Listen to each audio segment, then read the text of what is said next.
County Board of Directors, Lehigh County Authority Board of Directors meeting. Today is Monday, December 9th. 8th, I'm sorry. 8th. Rushing toward the Christmas already. December 8th, 2025. The meeting has been held in the hybrid fashion, either live, phone calls, or via Zoom. Let's go to the, so we'll go to the Board of Directors. Sure. Roll call of the board. Mir Famili. Here. Beth Morgan. Here. Ted Lyons. Linda Rosenfeld. Here. Kevin Baker. Sean Ziller. Here. Peter Dent. Here. We have 5 board members present, so we do have a quorum. Thank you, so I appreciate that. The package for this meeting was mailed and emailed to the Board of Directors and also was posted on their website. Reviewing the agenda, any need for any executive sessions or only changes on the agenda? There's no changes to the agenda and no executive sessions. I think we have enough to take us Yes. through the whole. Okay.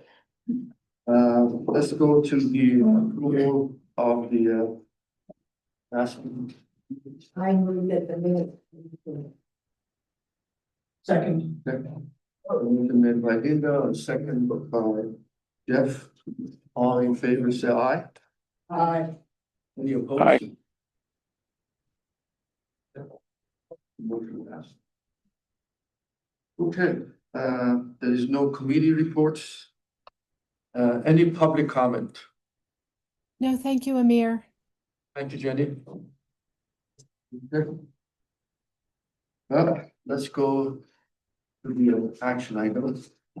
The first topic is the collective bargaining agreement. Smart Local 19 is the blue package. Pages, digital package, page 8 to 45. Right, so for this one, we did have time in advance to do a full red line of the full contract. And so that was attached to the memo for you if you wanted to see the details. Ed, welcome. The memo that accompanies the contract is really kind of where we focus my comments. And to say, first of all, that the last year we were negotiating with the other union, the SEIU union, and had a very similar package that was approved by the board roughly this time last year. So with this contract negotiation, we really kind of focused on level the playing field between the two unions, Sure. getting paid to be aligned across the board, and a couple of other minor or I'll say smaller modifications about to make things a little more equitable across the organization. For example, comp time, how we apply comp time should be the same for both unions, and we're accomplishing that here. Also, we have employees in both unions that are serving on standby service or after hours emergencies, and having the pay be the same for both unions for the service. And some other minor adjustments related to sick time.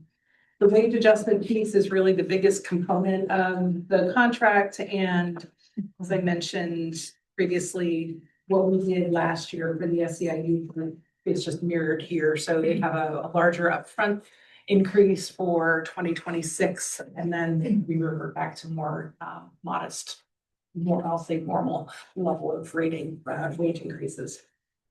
So the contract negotiations were smooth and amicable, and we understand that the employees have ratified the contract. Previously, they're satisfied, so we did get those votes already. So we're asking for board consideration of the contract today.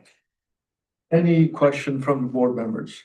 I have a question, and this was probably discussed in the past, but I probably forgot about it again as usual.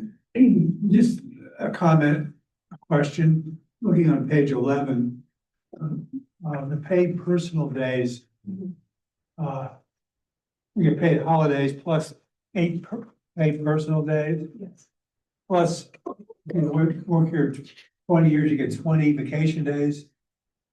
And that's leveling the playing field with everybody else. Well, in terms of what we're doing for paid time off, the holidays and personal holidays are universal across the organization. The vacation days are a little bit different between the SMART group and the SEIU group because we basically brought over what the Allentown contract said in 2013, and they actually have a little more generous vacation time.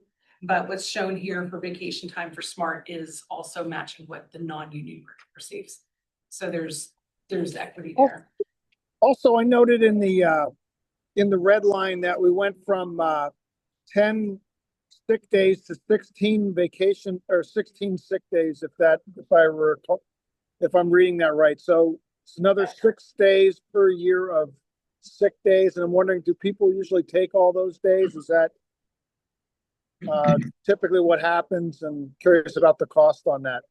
Yeah, the sick days, we had this confusing term in the contract that was specific to SMART, where they would earn 10, but they could carry over some, so they could have up to 16. And it's just administratively challenging to do that. And instead, we just kind of leveled the playing field. So we have 16 for non-union and 16 for SEIU. So all employees receive the same accrual for sick time. The sick time is not fully used. It's just an annual allowance for those specific kinds of circumstances. So if an employee isn't sick or doesn't have one of those situations, they don't use sick time. The vacation and holiday time is a little different. They typically use all of those. It strikes me as very generous. Yeah. Is that, am I incorrect in saying that? No, the paid time off here absolutely is very generous. I think the health insurance and pension benefits are very generous. Kind of offset that with more modest pay compared to private sector. And that's traditionally been how LCA's pay and benefits stack up. My final question. Page 24, Article 28. No employee should be disciplined or discharged without cause. What does that mean?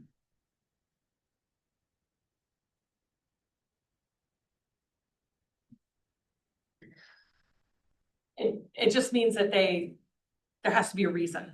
So we can't just say, we don't like you. There has to be documented reason following. Does that apply to everybody? Yeah. I mean, it's just standard language that, that there'll be a reason for someone to be terminated.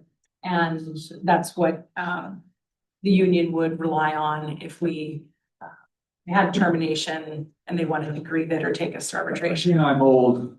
I thought there was employment at will, that an employer could just say, I don't like you. And and you're gone. So this is why we have a union contract. So we can't just do that. Yeah. No, and Kevin, you can jump in and provide a little more context for that phrase. You're absolutely right, Ted, in the sense that Pennsylvania is an at-will state. Yes. However, when you get into contracts, that usually gets replaced by language such as this, just cause, et cetera. So most union contracts are not. How about other employees who are out the union? Well, they're not under any contractual terms. The general law in Pennsylvania is at will. So if I don't One like time- AJ, I could.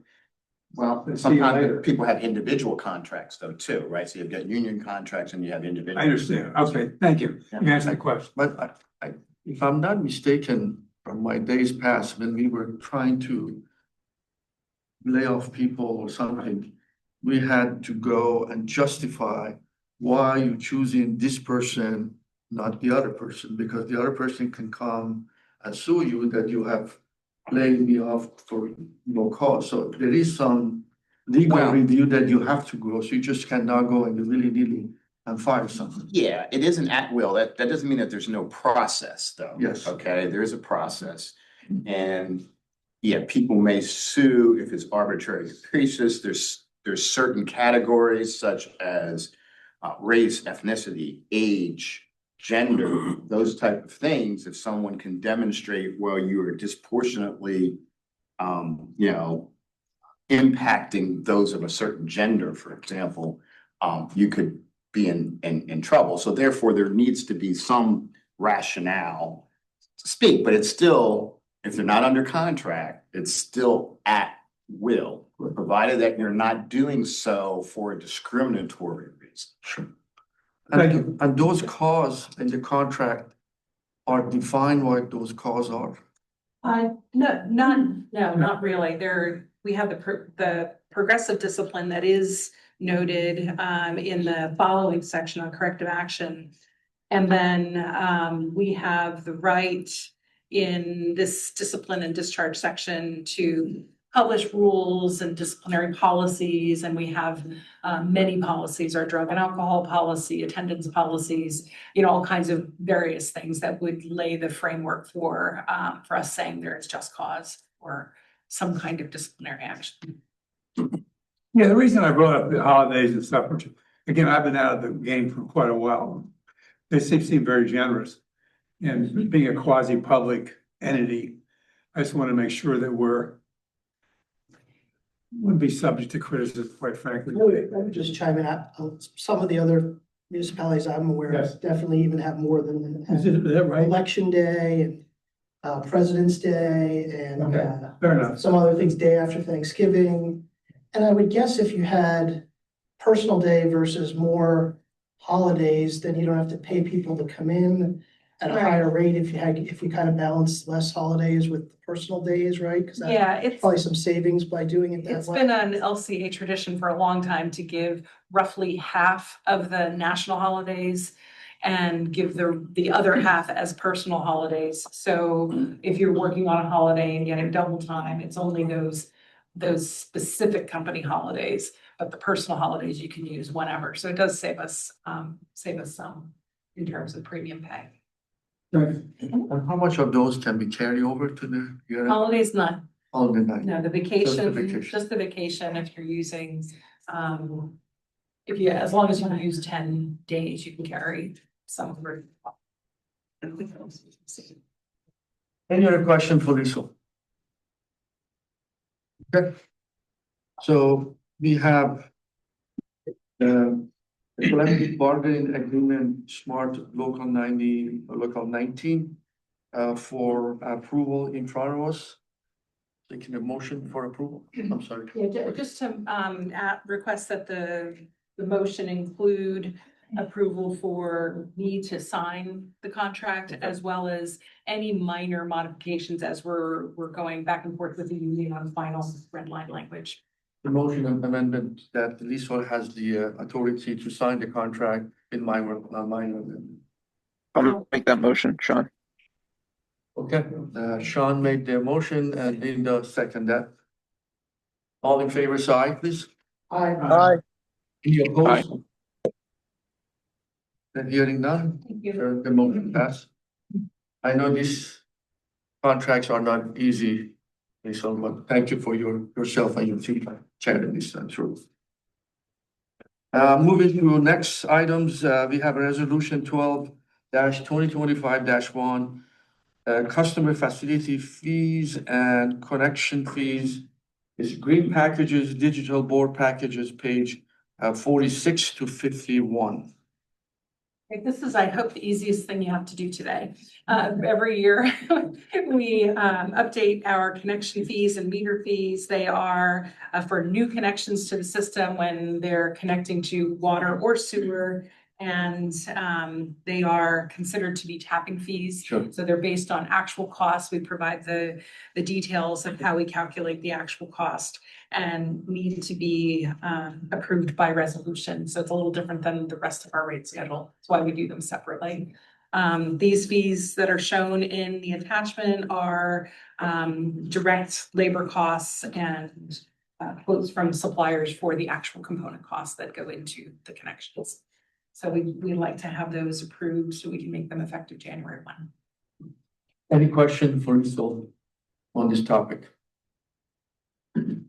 It's customary we ask that the solicitor to go through the Certainly, Mr. Chairman. Thank you. So this is resolution number 12 2025 one. It's a resolution establishing various aspects of the Lehigh County Authority capital recovery fees for the city division water system connection fee, as well as the customer facilities fees for the city division water system and the suburban division water and wastewater systems. Thank you. So seeking approval, what we the solicitor just read for us. Okay. Second. Okay, the motion made by Linda and second by Ted. All in favor, please say aye. Aye. Aye. Any opposed? Okay, motion passed. Thank you. Thank you. Okay, starting the fun part. So next, the finance administration is Boston Beer pre-treatment service agreement.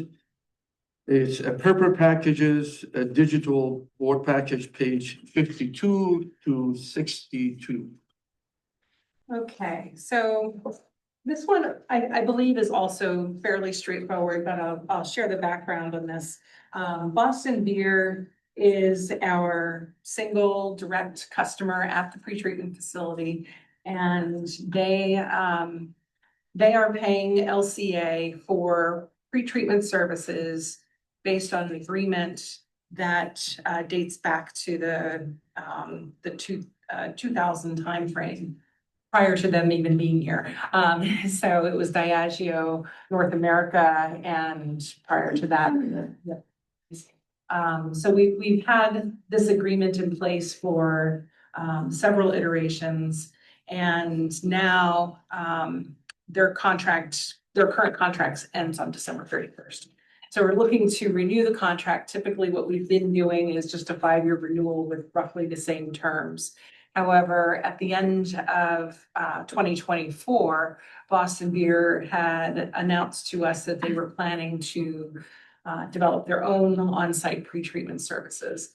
So rather than doing a 5-year extension of their pretreatment service billing agreement, they asked for what they're calling it a bridge agreement, but it's essentially a shorter term agreement to get them from now until the point that they would remove their flows and loads from the pretreatment plant, which they're anticipating to be by the end of 2027. So essentially what this agreement does is continues the terms of the current agreement. So they would continue to pay us how they're paying us now through the through 2026 and 2027. And then also allowing for what we're calling a proving period. So after they have their new on-site facility online, they would need to prove that it works, make sure that, all the processes are working and that they are okay to remove their flows and loads from our plant. And so that could extend into the middle of 2028 through this agreement. They would pay based on current terms during that time period. The only real change in how they're going to pay us for service relates to capital improvements. And that's shown in section 4 of this agreement.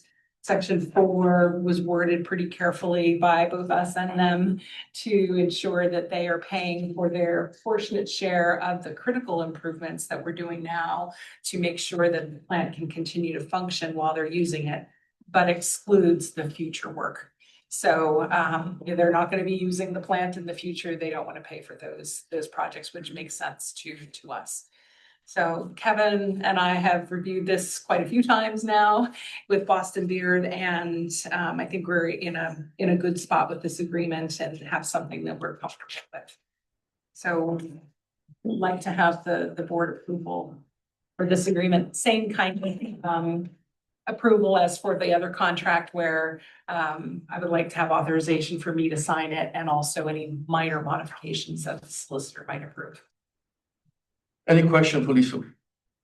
I have a question. This is more of a general question, but as part of the approval of their new pretreatment system, do they have to submit plans and specs or details to LCA for acceptance, and maybe not necessarily approval, but for review, or do they have to go to the top of Macungie Township, or? They are primarily working with Upper Macungie Township because after this agreement ends, by the way, they will be a township customer. They will no longer be an LCA customer. So their construction and planning and site development work is all part of a township planning process. But we are currently having biweekly calls with them in some detail to go through everything that they're doing. They will also be subject to a permit. So they'll have limits on what they can discharge to the system, and been working pretty closely with Andrew on what that permit will look like. So they designed something that meets that permit. So there's quite a few people involved in the review process. And how far along are they, do you know, off the top of your head? They are pretty far along. They have submitted land development plans to the township. We recently got a copy of their draft through DEP because they're asking permit questions through DEP for their NIPD's permit and for the construction side. So they're moving as quickly as they can, but they're really being held up on final design of the treatment technology until we can figure out the actual permit limits. And that hinges on what we're doing with the pretreatment plant, our pretreatment plant. And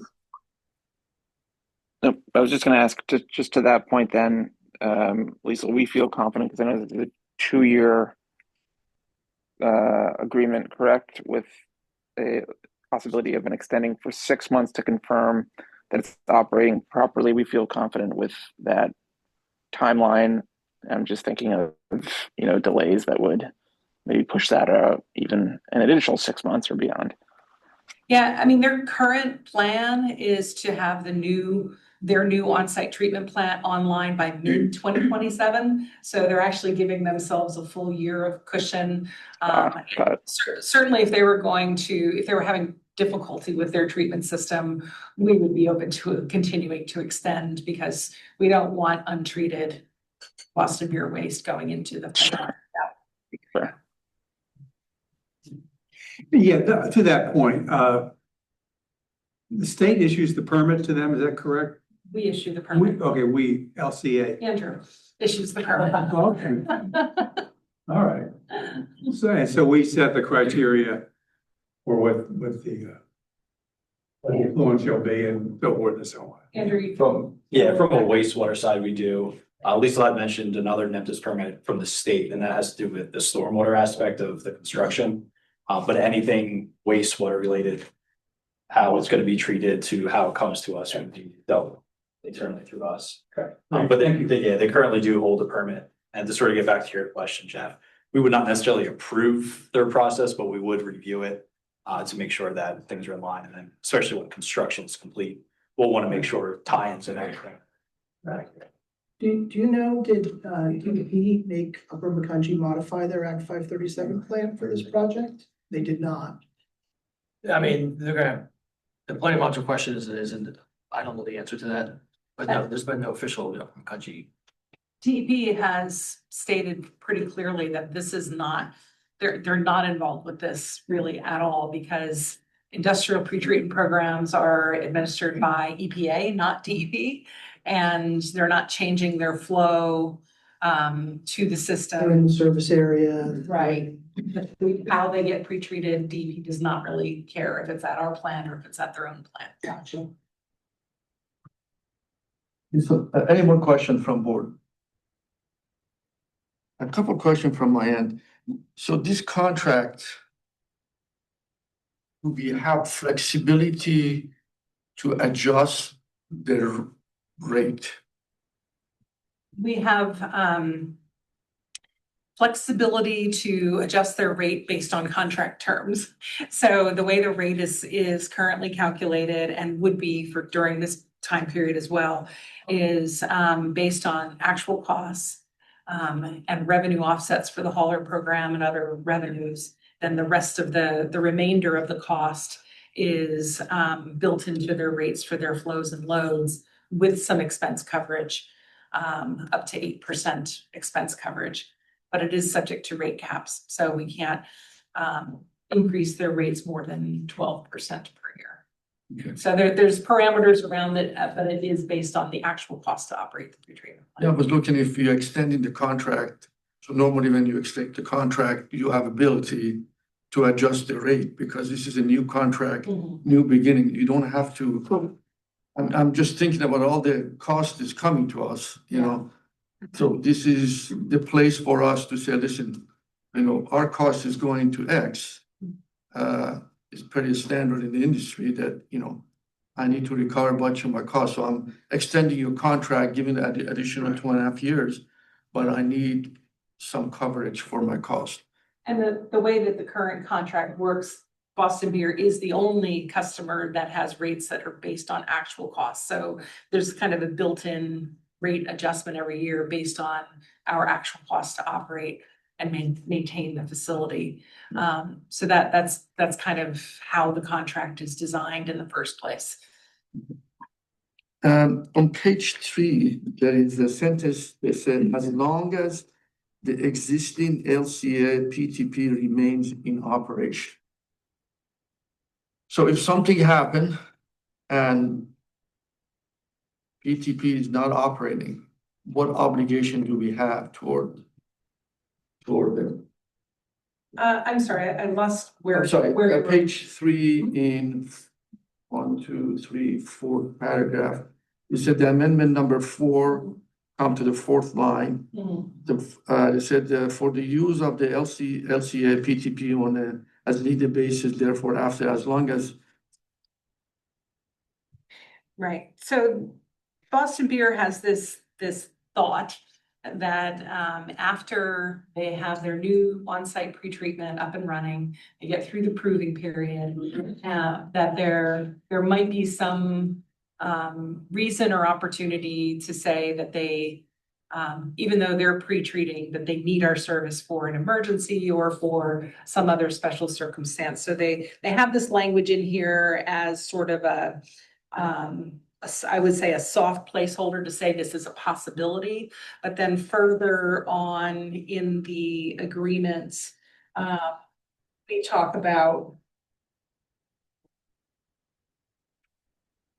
Sorry, let me just find it real quick.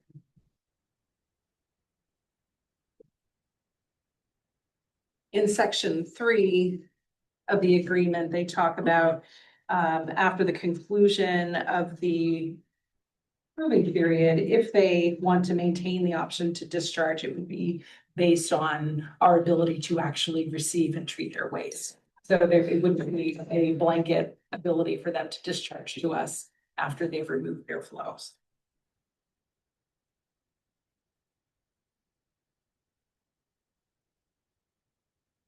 So basically, our cost of capital recovery cannot go more than is 600,000? Is that what the number is or not? The capital cost recovery from Boston Beer will be based on the debt service for the critical upgrade projects, which is the 600,000 that's shown in here. So on the number 4, they said the LCA include a coverage Boston Beer rate for annual debt service of 600,000. Is that for the, what is that for? That's the debt service for the 6 million or so in the critical upgrades for the cryogenic system and the clarifiers on all of Chuck's projects, current projects. So this is above that rate, so they're going to be paying $600,000. They're going to be paying a proportionate share of it based on their flows and loads, because they're not the only user of those facilities, but yes. Okay. Okay, thank you, I appreciate that.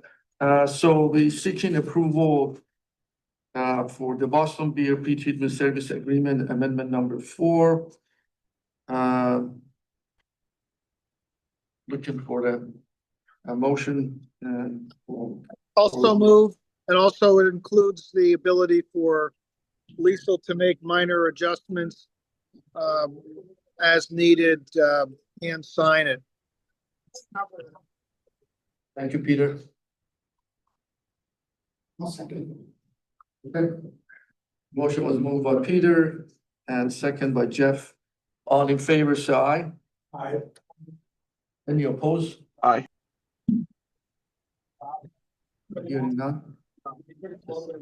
Thank you. Thank you very much. Moving to water. This is the Suburban Division Emergency Interconnection Agreement. This is yellow pages. Digital board package, page 63 to 69. Right. For this one, we have just a little bit of show and tell or orientation on the interconnection, and I'll turn to Phil to cover this. Phil and Amy are working on this together. Phil? Yeah. Wasn't sure which one of you would be Yeah, I'll take it first and I'll presenting. give it to Amy then. Just have the two slides.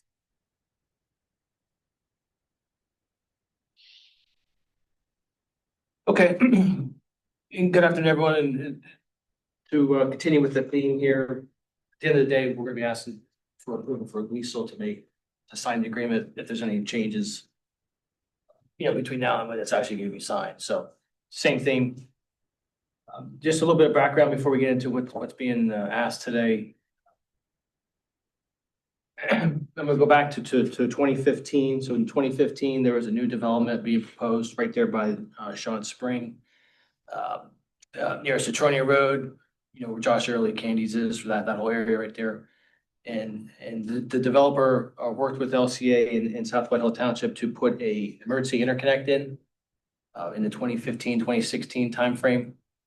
And again, that was just for emergency purposes only, because the two systems are going to be they're adjacent to each other, so it made sense to interconnect them. And then we signed an agreement between South White Hill and LCA in 2018 to memorialize that arrangement. What happened with that agreement, though, there was no the infrastructure put in place was, you can call it manual in nature. There was no automatic flushing. There was no SCADA. Everything had to be done manually to get the interconnect to work. And we haven't had to use it, knock on wood. But again, it's all manual. And if there was an emergency, it would take quite a bit of effort to flush the water out and be able to actually use it. So it kind of defeats the purpose.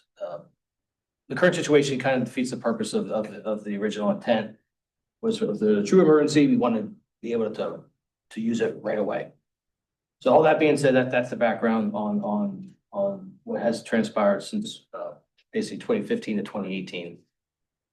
And then if you recall, in 2022, we partnered with Gannon Fleming to develop the Central Lehigh Division Water Supply Study. And that looked at both normal operations on supply and then emergency situations. And again, this we're talking about is for the emergency side. And as we see on the screen, there aren't a whole lot of choices to enhance the emergency side. If we have a problem with, in essence, if we have a problem with the city interconnect, we're gonna have to make up that supply. We're gonna have to make up that loss of water, again, during emergency. And the easiest of the three that were identified was to enhance the existing Wards interconnect. And that's what we are going to talk about right now. And then the other two are later down the road. But again, this is to enhance the existing interconnect, make it truly an automatic. So if there's an issue tomorrow, assuming this gets done today, it would be as simple as, you don't have to go out there in the field. It can be just push a button, if you will, and we can have water go both ways. If South White Hill has emergency, we give them water. We have emergency, they give us water. But again, the interconnect is already in the ground. It's been in the ground. We have a permit from DEP. It's an emergency interconnect only. And what this agreement is going to do is going to memorialize basically what I just got done talking about to make it modernize it is what the term is used in the agreement. And that's going to be automatic automated MOVs, motor operated valves, automated flushing, SCADA. Again, just to make it automatic. And with this new agreement, we do want to put an expiration date on it. Prior one had no expiration dates. We were trying to get towards at least having a 10-year window so we can revisit this in the future. So that agreement, this new agreement will also address that. And the last piece is to, the existing 2018 agreement had some ownership, it identified some ownership of the main, and South Whitehall owns the pit right now. They own the meter. They own both sides of the pit, the water mains on both sides. With this new amendment or this new agreement, we're going to take ownership of our side to the pit, and then everything else will be South Whitehall. And South Whitehall's agreed that they don't want, there's no money exchange for that change of ownership. I think those are the big highlights on the reason why we're talking about this. And I'll pivot to Amy to get into the details of what exactly you're proposing to do here. Well, I pretty much summed it up. It's a fairly minor project. What we're gonna do is put in, duplicate two, motor operated valves, 2 automatic flushing stations so that the water's fresh and ready to go. We don't have to go out and manually flush it through hydrants and then test it and wait for test results. So the water will be fresh. We need to run some electrical power to it for the flushers and for a sump pump, in the pit. We're doing it in duplicate. When we first approached South Whitehall Township to do this, they were in agreement because it is a two-way emergency interconnect, that they wanted to modernize their side of it too. So we're taking the lead with the design and procuring the materials, getting it the install, and South Whitehall is going to compensate us for half of that. It's the cost sharing improvement, so. That's about it. We're looking to, it's in design right now. We're at about 30% preliminary, but we do expect to have it completed around in the first quarter of next year so that we can go ahead and construct it. I'm sorry. Just that this map is just showing with more specificity if you're not aware of where we're talking about where that interconnection exists and will be refurbished. Someone asked for a map of the projects last time around. That's more the spot. Yeah. And again, we have this in the 2026 budget. It's a minor, the estimates About 170. 170,000, so it's a minor. And South Whitehall is aware of that, and Kevin was working with us and your counterpart at South Whitehall. So, but Kevin, I don't think you have anything more to add, so. No, I don't think so. So this is a pretty straightforward interconnection agreement, and also mirrors the terms of other interconnection agreements we already have with South Whitehall. Any questions from the board? Hearing none, so, okay. Seeking approval, and agreement. What was the question? It was just feedback. I'm sorry. Seeking approval on the agreement between Lehigh County and Sidewall Township for the emergency interconnect. We giving Diesel the authority to sign this agreement with the minor adjustment. I'll make a motion, Sean. Second. Okay, the motion made by Sean, second by Jeff. All in favor, say aye. Aye. Any opposed? Hearing none. So should pass. Thank you. So moving to the next on the water is the Allentown Division Water Filtration Plant fluoride system upgrade. It's the pink pages. And pages on the digital, page 70 to 75. Okay, Amy Rohrbach is going to present this one. This is a construction optimization request to replace the aging fluoride chemical feed system at the water filtration plant. That's all you, Amy. Okay, thank you. Thanks, John. So this is, the fluoride system at the water filtration plant is, about 30 or so years old, and it's at the end of its useful life. As you, are probably aware, the city of Allentown has an ordinance that we must dose fluoride in the system. So, we have approached the city about how we're going to do this during construction. So they have given permission during construction to suspend the dosing of fluoride for up to 60 days. And we're proposing 2 different shutdown periods. So we kind of will phase the work so the contractor can get in and do a portion of the work during that 60-day window, get things up and running, and coordinate for another up to 60-day shutdown for the second portion of the work. Because of the logistics of getting everything done in the space that is there. So as you can see on the slides on the screen, we have the existing fluoride room is that area circled. I realize the red's a little hard to see on the screen here. But that was an addition that was added on to the chemical storage area during the 90s when the fluoride was added. The access to that facility, that room, is a little difficult in that it's kind of down below in the old set basins. So you can't just pull a truck up to the building.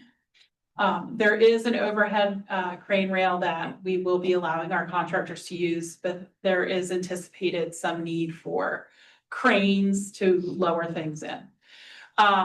If you want to go to the next slide, Lisa. So the upgrades will include a new chemical storage tank, a new day tank, new pumps, electrical, HVAC improvements, the controls for the pumps. And as I said, access to this building is difficult, and the building was built around the existing tank. So the only way to get the tank out is to cut a hatch in the roof. And as you can see, the picture on the left, there's a lot of stuff on the roof already. So most, if not all of that, will need to be relocated as part of this access that we need to put in the roof. So we are putting a permanent access hatch. So in the future, our ancestors will not have to cut the roof open. There will be an opening. And down below, you can see that's the picture from the exterior when you go down below in the old set basins. The exterior really has no modifications with the exception of some switches right by the door that'll control the lights and the HVAC so that the exhaust fans will go on before you even open the door. And then the safety shower that's to the left of the door, we're replacing because it is older and kind of at the end of its useful life as well. So we're tying that into this project. If you want to go to the next slide, this is the interior of the feed room. It includes that large tank on the left. That's 4,050 gallon fluoride storage tank that will be replaced with the same size tank.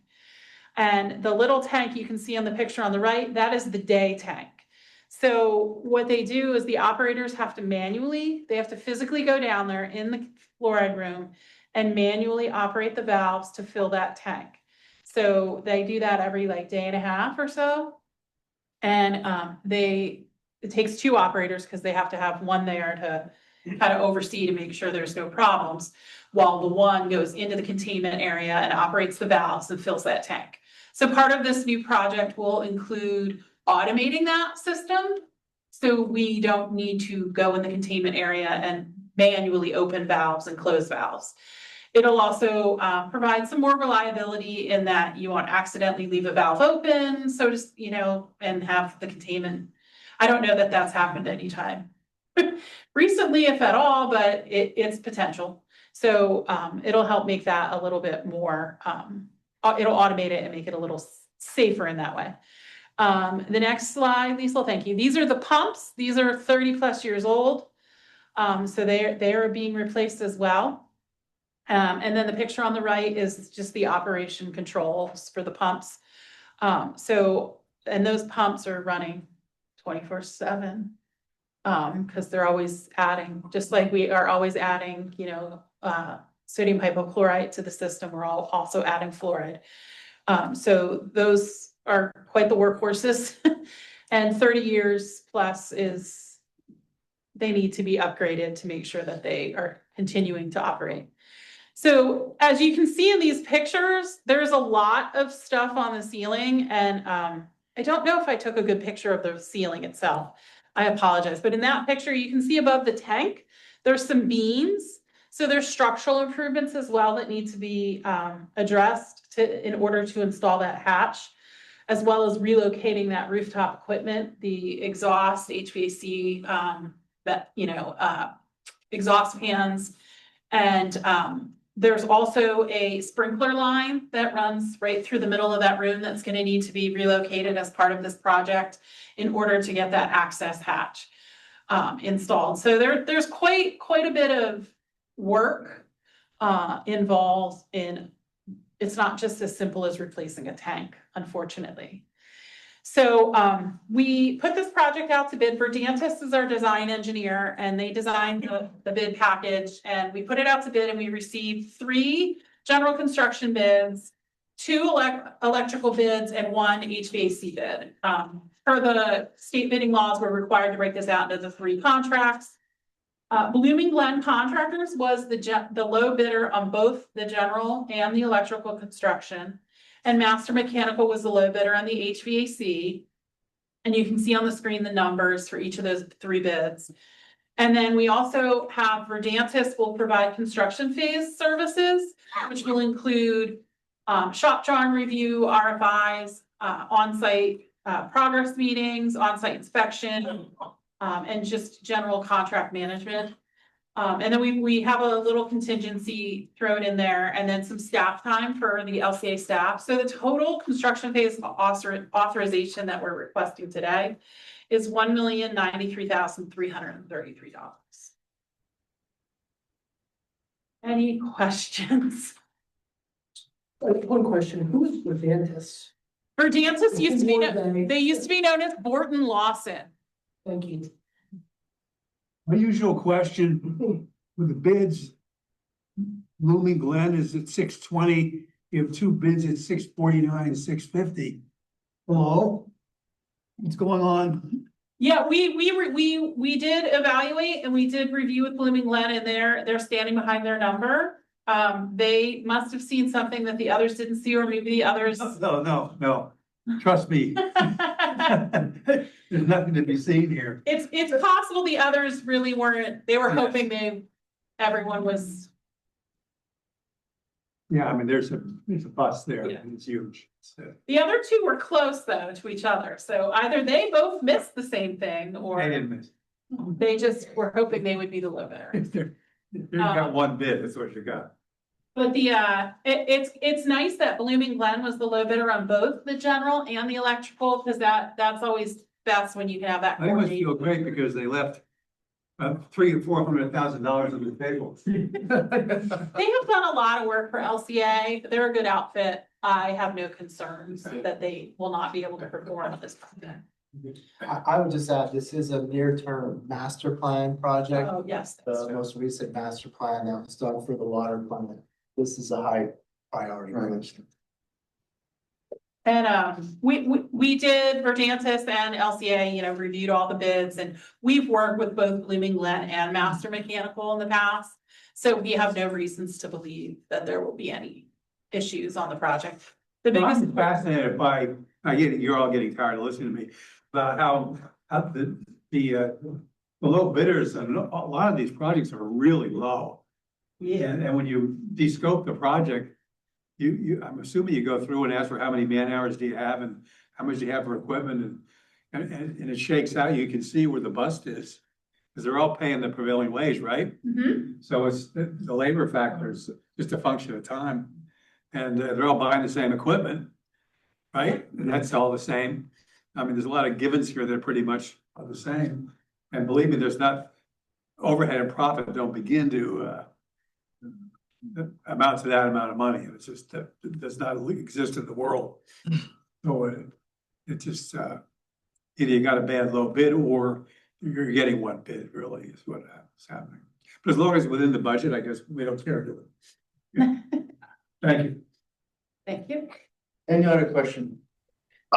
Yes, is the city of Allentown the only municipality that, is obtaining this fluoridated water? And then the other question is, what is the chemical that is fed for the fluoridation? For the first one. The chemical is hydrofluorosilicate acid. That's not. Gave the silicon. It was mispronounced. And as to my knowledge, we are not the only municipality. I myself live in the city of Bethlehem and they do add fluoride. I'm not sure about the other. Northampton Borough Municipal Authority also fluoridates water, which we're purchasing for our North Whitehall division. So. And half of South Whitehall is served by Allentown's water, so they're getting fluoridated water as well. So the hazard for silicon, this is basically a powder and dust hazard, is that what it is? It's a liquid. It's a liquid. Yeah, so the off gassing, if it splashes on the ground or if it gets spilled out. Off gases from the decomposition. Or in interaction with any type of organic material that might be in the building. There's Do we know what the off gas is? off the top of my head, no. I'm just worried about, is that something hazardous? Do we need to suit up? Because I saw the day tank, it didn't look that good, right? There was a lot of spill on the floor from the decomposition or whatever evaporation. I'm just concerned about the safety of the people if they are going. I'm glad that we are going to automation so people do not have to go in there. But till we get to that point, do we have understanding of what is the off gas and what are the I mean, I saw some goggles, but what other safety equipment people use? And have we talked to the manufacturer of this product to understand the off gas and decomposition product for the safety of our people? Yeah, so I can speak to the safety aspect a little bit more. As far as this particular area, whenever they're going in there to work with the chemical, it's full aprons, full gloves, face shield, goggles, whatever it may be. So to answer your other question about the manufacturer, I'm losing it in my head as far as what off gassing is. Okay. But we can easily. I mean, our safety of our employees is our number one concern. When you say off gas, it just hit me that, what is the off gas? And is it safe for employee to breathe that or not? I don't know that, so that's the reason I asked that question. Okay. Andrew, wouldn't the area be ventilated, like before they enter? Yeah, so there is ventilation in the area currently. So similar to the chlorine, back in the day when you had chlorine gas, like as soon as you turned on the light or opened the door, the exhaust system went on, so. So enough turnover Correct. to get Yes. us. Yeah, and that's how the room currently has a switch outside to turn on the exhaust fans, but the light switch is inside around the door. It's kind of awkward. So we're adding with the new upgrades, the switch will control both the lights and the exhaust at the same time. So before you even open the door, you turn that switch. So you can't, you won't have lights if you don't turn the switch. So there's. Okay, thank you for Yeah, explanation. if there is any off gassing, it really should be looked into because one potential candidate could be HF or hydrofluoric acid, which is a gas and it's used to etch glass. It's really nasty stuff. It's also DHS chemical of extremely high concern. And yeah, that should really be run to ground. And that PPE may not be adequate. You may have to have SCBA or other, but really look through that. And then the other question with the municipality, so it seems like the risk then would probably be extremely low that any of the besides the city of Allentown, anybody would want to make a change to not fluoridate their water that would require less capacity, but it sounds like it's a fairly standard small system. It's not a capacity concern. Thank you, Peter. Thank you. I'm seeking approval on the amount of $1,093,333 for the Allentown Division Water Filtration Plant, for fluoride system upgrade. So moved. Second. And a motion made by Linda, second by Ted. All in favor, say aye. Aye. Any opposed? Hearing none. You. Thank you, Evan. Okay, Hey, going- Amir, yes. Linda has to leave. Okay. We want to maybe go over some things that need to be approved first prior to the pretreatment plan. Yeah, 5. Oh, we have enough with. Yes, 10, Oh, 10 that's makes right. 6. Yeah. Sorry, Ted. Okay, just wanted to make sure we had a quorum. Good one, thank you. Going to the wastewater, is a KISS Act 537 Western Lehigh Interceptor Parallel Survey. Is a great pages, digital pages of 76 to 86. No, Phil, back to you. Yes. So with the 537 plan that was submitted to DEP in 2 months ago in October, we were told very clearly by DEP that the proposed parallel interceptors that modeling and anecdotal evidence is suggesting that must be installed is not approvable at this time. However, we still put it in the 537 as in the later years. And that includes the KISS relief interceptor down in the city, which basically, from roughly the water plant down to Klein's Island. And then from upstream of that, and that section of piping is already paralleled. That was paralleled in the 80s. And then upstream of that is where the Western Lehigh stops. So we're talking about basically right behind the Lehigh Country Club, up to the PTP is the Western Lehigh Interceptor. And before I get into talk about Western Lehigh Interceptor, just back to the KISS relief interceptor. Same situation, not approvable at this time. In the beginning of 2024, the board authorized LCA to do the survey and the geotech for them. At that time, we weren't exactly clear what DP stance was. But here or there, we got that completely surveyed, all the geotech's done, the alignment's done. Waiting until it's allowed to be constructed for the KISS relief interceptor. Now we're pivoting to the Western Lehigh interceptor.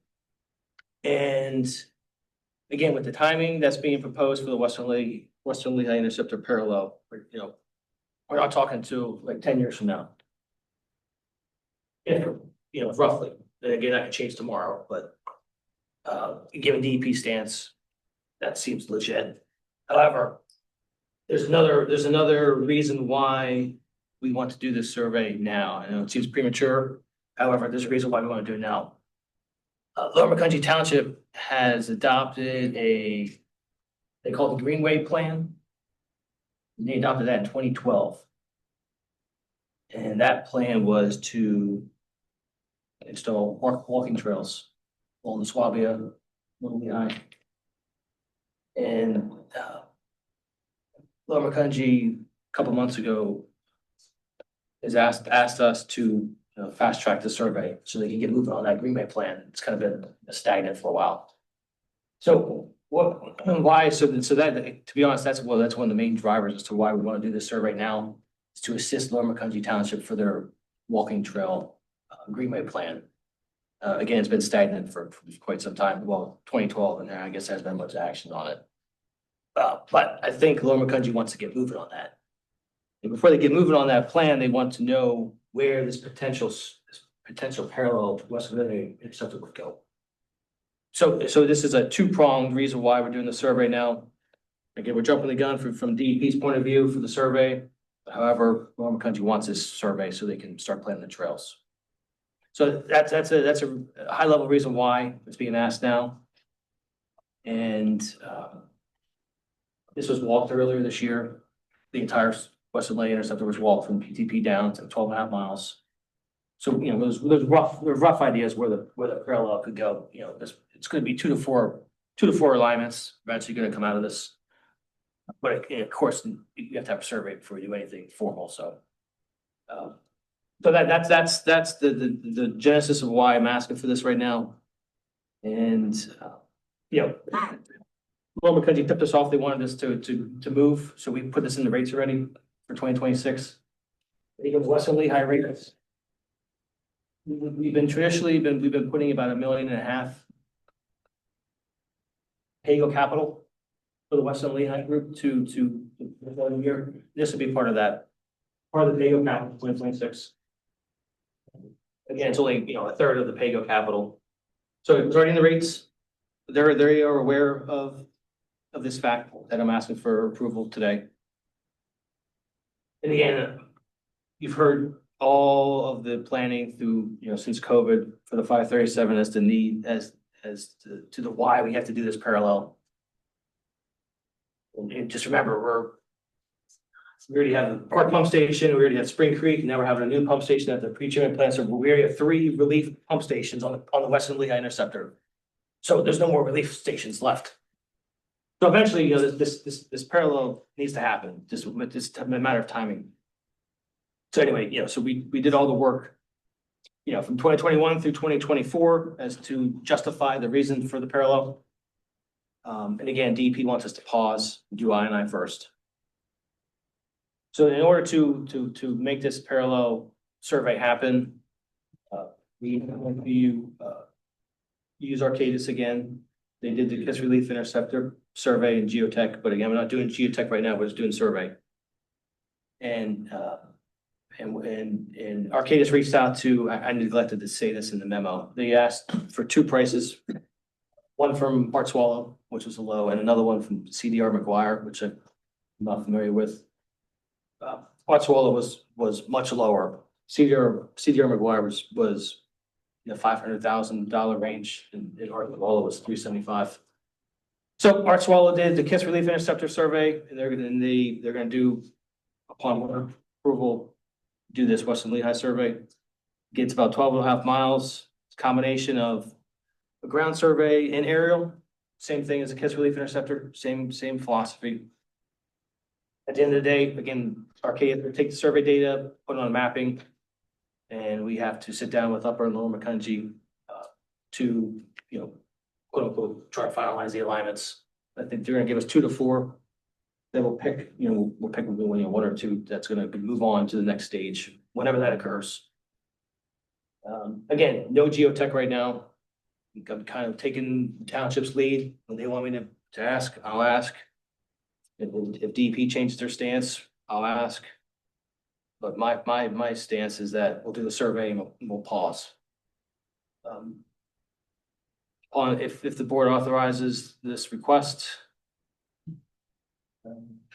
Hartswallow will start January and wrap up by June 2026.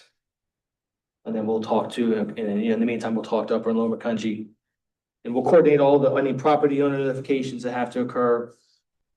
Again, the good thing with us here is that Lower Macungie owns a lot of the land that's gonna be part of the survey. Again, it's gonna follow the creek, and the township owns a lot of that land already. So if there's homeowners that need to be notified, we'll take care of all that. Same thing with the KISS Relief Interceptor, same thing happened there. I'm gonna pause and stop and ask for questions. Any question from the board member? So just a very general question. So is there a chance we do all this survey and then they build the trails and then we're tracking the big track hoe right down there and ripping it up in our new sewer line? There's a chance. Yeah, we are not in the driver's seat here. You know, from DEP's in the township. You know, we're trying to coordinate as best we can with the township, of course. But again, it's been, you know, since 2012 with the township, so it's gonna be a slow moving process, I assume, but maybe not. And then I guess my other question is, if we do all this work and it's all legal and neat and tidy, if the townships has to get any easements for their trail, could we get a potential future easement for building the sewer line, and that would be done and off the table? We'll do all that. Okay. But that's the intent at least. Yeah. Yeah, we'll see, I guess we'll see how it shakes out when we get closer to, Yeah,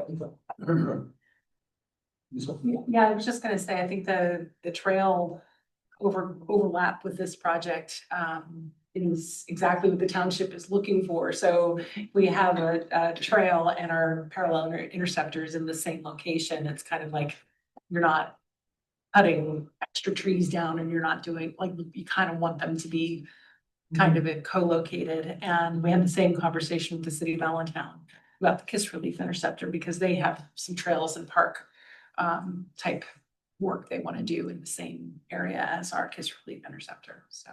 yeah, same philosophy. So I was involved in another project, another community down south, but we were fortunately able to put the water line in. And then they built the trail over top, and it was all said and done, not the opposite way. So it doesn't look like this could shake out that I way. mean, it's not gonna be right for that. Yeah, well, and speaking of 537, we should know more, from March, April, what DEP's formal stance is on our proposed plan, which includes the parallels later down the road.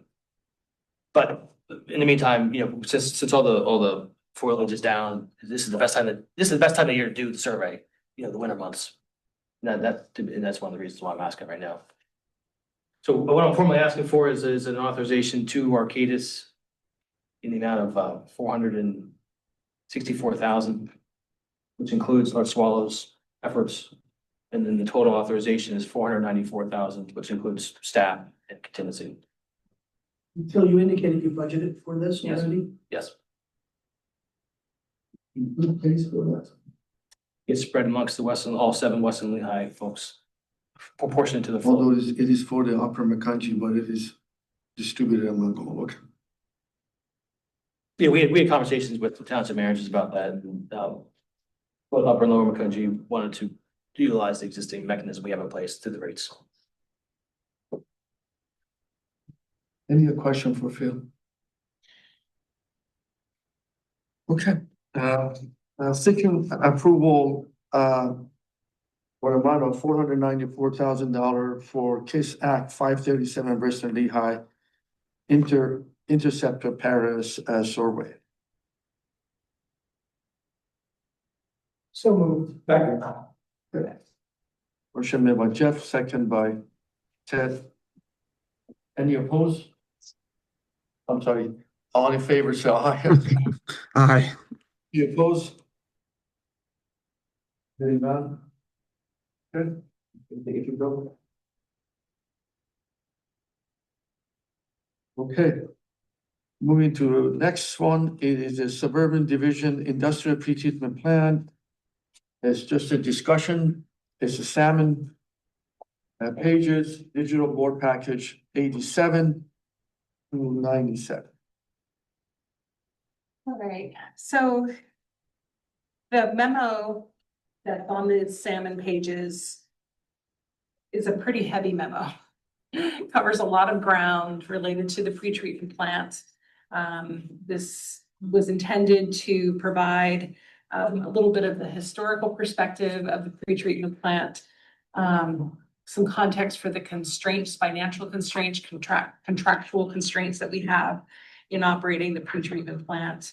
And generally to preview what is needed to move forward. So I'm not going to go through the memo itself. I think it somewhat speaks for itself, but I do have a presentation to go through to try to summarize that and then get into some financial details, which we haven't really looked at. We've spent time on this kind of historical perspective and the engineering side, but want to draw in the some of the financial side as well here.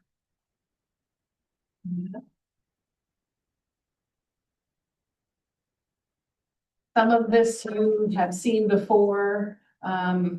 As some folks on the team know, I'm a big fan of repetition because that's kind of how things sink in, and we're talking about a particularly complex topic here with this one.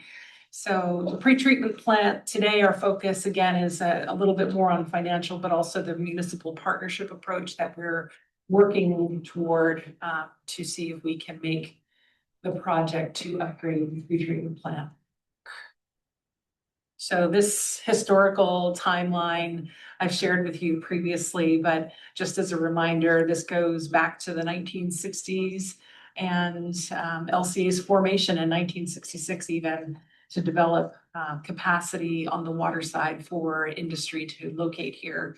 And the county of Lehigh accepted or retained responsibility for the pretreatment side of things. And in the late 80s, realized they needed a centralized and more effective pretreatment plant, and designed and constructed what we have today that went online in 1990. So LCA got involved in 2006 when we started operating the plant, and then in 2009, the county transferred the plant to us for $1. So then as time moved on and we got experience with the plant, we realized we need to investigate ways to expand the capacity of the plant as industries were growing, and also the plant was aging. So over the last 3 years or so, we've really focused quite a lot on this topic in terms of engineering evaluation, stakeholder engagement, and other explorations.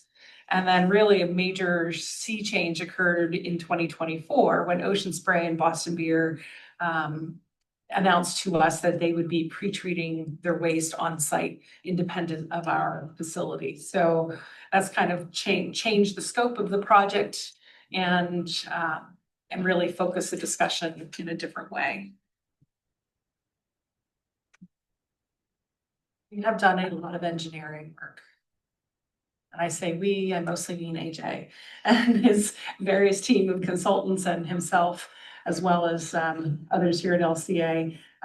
We had the master plan from Jacobs kind of kicking things off with a very big number of $267 million back in 2022.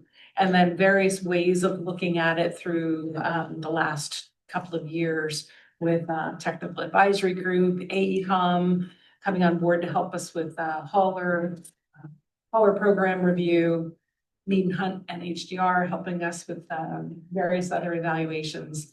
And then most recently in September, we presented, and AECOM was here for that meeting to present our recommended approach, considering Boston Beer's removal of Boston Beer's flows and loads from the facility. So lots of work being done here. I'm gonna go over the technical slides really quickly just to refresh our memories, not to make this an engineering evaluation. But what we presented in September was a recommended approach whereby portions of the Upper Macungie sewer system would be bypassing the pretreatment plant in the future. And the Upper Macungie Township system is generally broken into 3 what we call legs. So the west leg, the middle leg, and the east leg. The west leg is where Boston Beer and Ocean Spray sit, and the east leg is where the other 3 major industries sit. So Coca-Cola, Dr. Pepper, and SunOpta.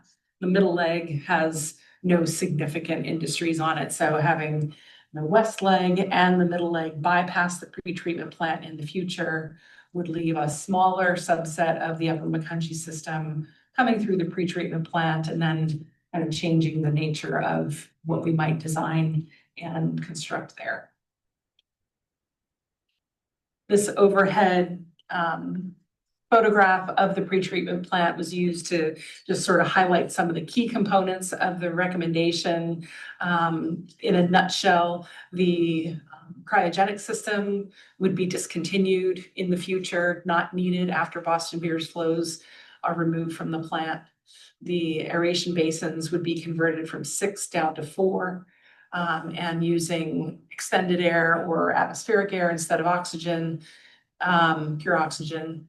And that would leave 2 aeration basins available for future capacity. And then a variety of upgrades to the solids handling and digestion systems to allow for continued waste treatment. lots of other things as well, but that's kind of the basic plan in a nutshell. The goal of the project really is to develop the most cost-effective way to achieve compliance with our limits at Kex Bridge. Kex Bridge is the furthermost location where the whole Western Lehigh system connects to the city of Allentown system. And so we're taking waste from the pretreatment plant, all the industries, all the downstream residential and commercial properties all go into the Western Lehigh system, and we sample it at Kex Bridge.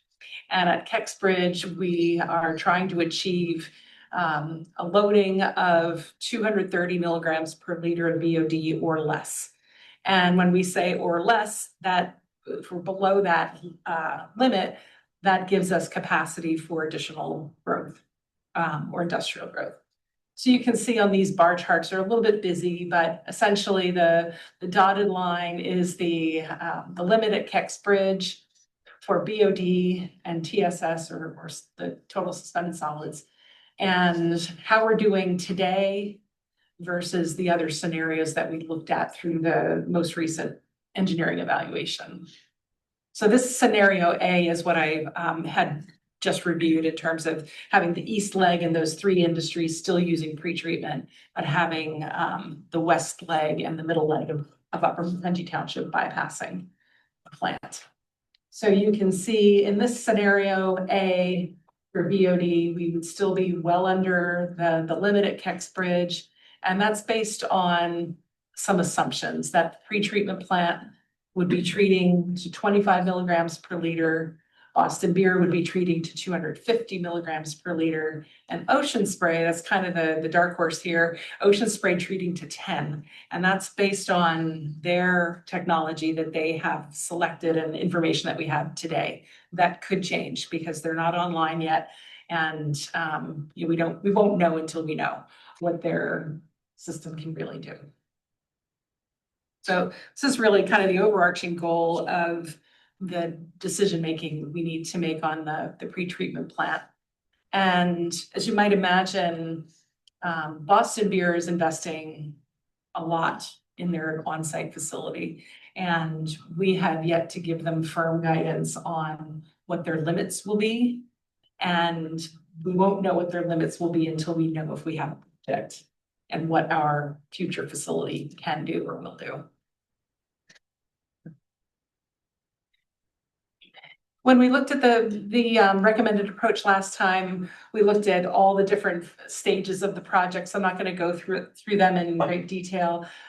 Just want to kind of visually see that we have projects that we think are needed right away to shore up the waste hauler program and solids handling and electrical systems. And then as Boston Beer is working on their facility and they have that proving period that we just talked about, then we can start to think about creating the bypass of the pretreatment plant, get those flows and loads out of the plant so that we have lower flows and lower loads coming into the plant. And that's when we could do the rest of the upgrades to manage a different type of waste stream coming into the plant. So 10 years worth of projects kind of phased in coordination with Boston Beer. This is what those projects look like from a schedule perspective as well as cost. So the AECOM report that we reviewed in September looked at the projects in today's dollars and had $48 million as the price tag for those projects, but they're over 10 years. So as time goes on, the project costs increase. So we're showing here the total in future dollars. So I'm not going to go into all of these details. But if we have a $58 million investment, we really need to look at how do we make money at this facility? How could we pay for those? What are the constraints? And there are quite a few that need to change. So our hauler revenue is market-based, so there's some wiggle room to optimize that, but can't go too far with that. We chase customers away. Right now, the municipal revenues are based on the intermunicipal agreements and don't have a ton of flexibility there.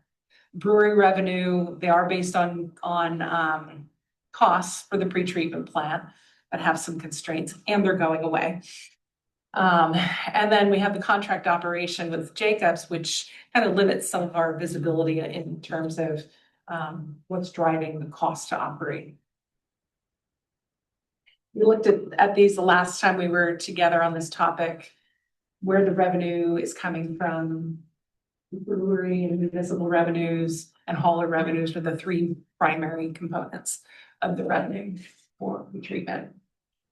This is 2024, so almost $10 million in revenue coming in for retreatment in 2024, but 9.5 million in expenses.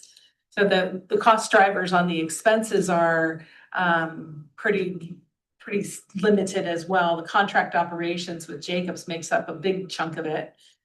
And then treatment and transportation is kind of an interesting item here. We are charging the pretreatment plant treatment and transportation costs from the city and Western Lehigh intermunicipal agreements. And it's based on the flows and loads coming into the plant. And as Boston Beer changes their flows and loads to the plant, this number will go down dramatically. Because this is really primarily the, Boston Beer is primarily the driver of the treatment and transportation cost. Contract operations, if we change how we're operating the plant and some of the components of the plant, that will change our costs there as well, and then capital expenses. So what I really wanted to talk about today, all the background we've been talking about is kind of getting us toward understanding what do we need to do to have a viable project and a viable facility. And it's become extremely clear that the success here relies on municipal partnerships. And there are a lot of moving pieces to getting those partnerships in place. That's what we're working on really hard right now. And that bottom bullet about the decision being needed in January is really a driver for some of the urgency, so we can get a permit or an estimated permit to Boston Beer so they can do their design and get their project going. There's a lot hinging on this decision. So some of the components we're working on with Upper Macungie Township, the County of Lehigh, and the rest of the Western Lehigh communities relate to what's shown here. So agreement on the actual project. We have our recommendation and we've done the engineering work, but we also need our partners to buy into it and understand the drivers for it and get comfortable with the project itself. We also have to look at O&M and debt service cost projections. I have some of those I'm going to share with you in a minute. We are looking for some upfront capital contributions from Upper Macungie Township and the County of Lehigh, which will help to offset the long-term debt service costs. And they seem to be willing to talk to us about that. Recognizing the regional benefit and really the benefit to the county generally and the township specifically. And then also needing to develop an updated cost sharing approach for these ongoing expenses. Part of the updated cost sharing approach will likely be an updated way of managing surcharges to the industries. So to make sure that they're paying a proportionate share of the project cost. And then optimizing hauler revenues. And that's something that I think we need to spend a little more time on. So all of these puzzle pieces are coming together and trying to have these conversations with the municipalities, Upper Macungie Township in particular, and the county right now, so they can make decisions. They make decisions. It helps us make decisions. I'm going to go through some of the numbers. If you're interested in the finance, I think it's an important component of the business plan. So first and foremost, O&M costs. If you recall on a couple slides ago, we spent about 9.5 million in 2024 operation. We think that that can come down dramatically. And we think it'll come down in a couple different ways. Number one, the treatment and transportation cost was almost $2 million previously. We think that'll drop to a much smaller number after Boston Beer flows and loads are removed from the plant. This treatment and transportation number is really just based on the hauler loads coming into the plant. Everything else is kind of wrapped up in the township treatment and transportation. So we save quite a bit there. We also have lower cost in various other operating categories. This analysis was done by AECOM and Raftellus based on what we're thinking actual operations will cost, not contract operations. So what do we think the labor will be, equipment, power, all of those things. We think those figures will come down significantly because of the removal of the cryogenic system and also the upgrade of some of the facilities will lower operating costs. You can see we're adding in though, maintaining and then really beefing up the repair and replacement spending so that we are maintaining this facility moving forward in a more sustainable way. Can I ask a question? Sure. So if Boston Beer goes away after 2028, correct? Mhm. Why wouldn't the chemical and sludge disposal costs go down instead of going up? I know, labor to run the plant, all that stuff, a lot of that stuff doesn't change, but if we're losing all of their loading. Yeah, so this is a little disconnect with this financial model because 2027 and 2028 are estimated as if Boston Beer is already gone. Okay. So that's not a true scenario. Probably should remove at least 2027 and maybe 2028. Really, we're looking at 29 and being the first full year without Boston Beer flows and loans. It'd be nice to know what the actual is. Yeah. Like right now for Well, 2025. Yeah, well, that's what we had for 2024 anyway. We had this, but we don't, that's the issue with the contract. Yeah, we don't have a good breakdown of what that Gotcha. is. Yeah. Gotcha.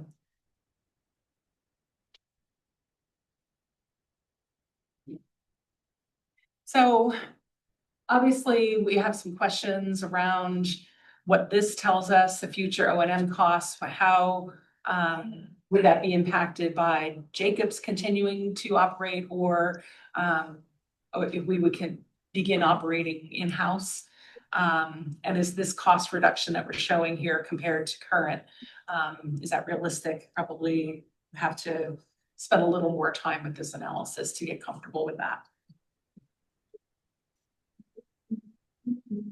For me, my question is about just the capacity, with Boston Brewing leaving, what sort of additional, excess capacity is warranted for future growth and how that's arrived at?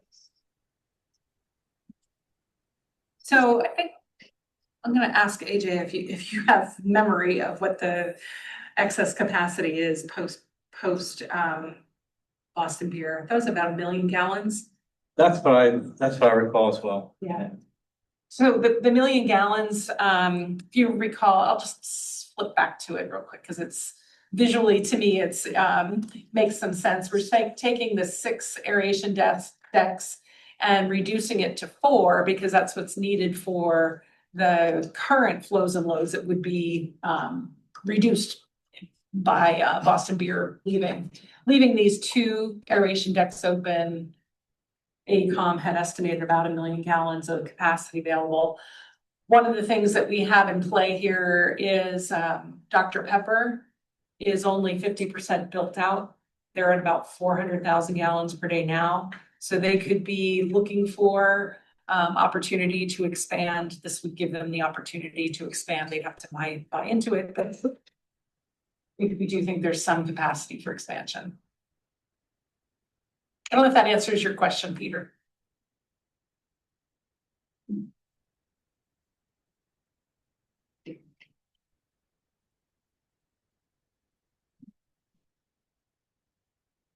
We did a projection of debt service costs, and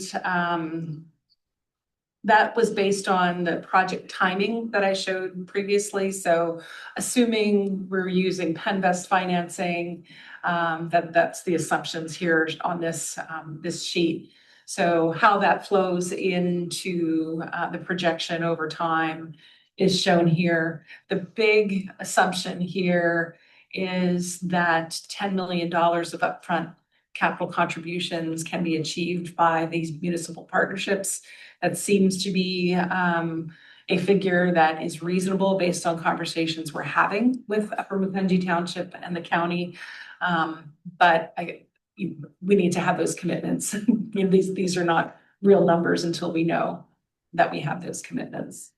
There may be some terms and conditions for upfront capital contributions by the township or the county, whether it is reporting or ongoing oversight of the program or any other types of terms or conditions they would want to put on giving some upfront funding for this project.